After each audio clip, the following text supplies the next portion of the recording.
15 August रोजी मनोज जरांगे पाटील नांदेड दौऱ्यावर। नांदेडमध्ये पार पडली मराठा समाजाची नियोजन बैठक। 29 ऑगस्ट रोजी मराठा आंदोलक मनोज जरांगे पाटील यांच्या नेतृत्वात मराठा आरक्षणासाठी मुंबईत आंदोलन करण्यात येणार आहे। त्या अनुषंगाने नियोजनाचा आढावा घेण्यासाठी 15 ऑगस्ट रोजी मनोज जरांगे पाटील नांदेड जिल्ह्याच्या दौऱ्यावर आहेत। जरांगे पाटील यांच्या दौऱ्यानिमित्त नांदेडमध्ये बैठकीचे आयोजन करण्यात आले होते। नांदेड जिल्ह्यात ठिकठिकाणी चावडी बैठका सुद्धा सुरू आहेत। आता मुंबईवरून आम्ही आरक्षण घेतल्याशिवाय वापस येणार नाही असा निर्धार कार्यकर्त्यांनी या बैठकीत केलाय। जरांगे पाटील यांना नांदेड जिल्ह्यातील आढावा सुद्धा सादर करण्यात येणार आहे।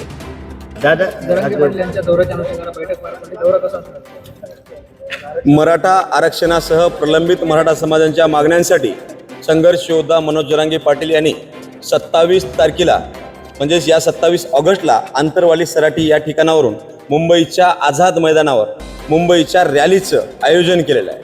महाराष्ट्रातील अखंड मराठा समाजाने या रॅलीला प्रचंड प्रतिसाद देण्यासाठी गावागावामध्ये चावडी बैठकीचं आयोजन या ठिकाणी सुरुवात केली। परंतु जरांगे पाटील हे आढावा घेण्यासाठी दिनांक 15 ऑगस्टला नांदेड शहरामध्ये दाखल होणार आहेत।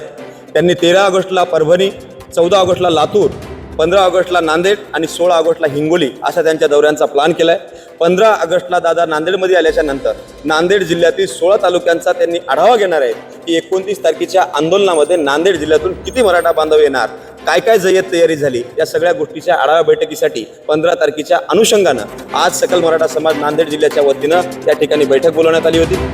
नांदेड जिल्ह्याच्या दौऱ्याबद्दल, त्या नियोजनाबद्दल आम्ही सगळ्यांनी बसून त्या ठिकाणी नियोजन केलं आणि नियोजनामध्ये ठरवलं।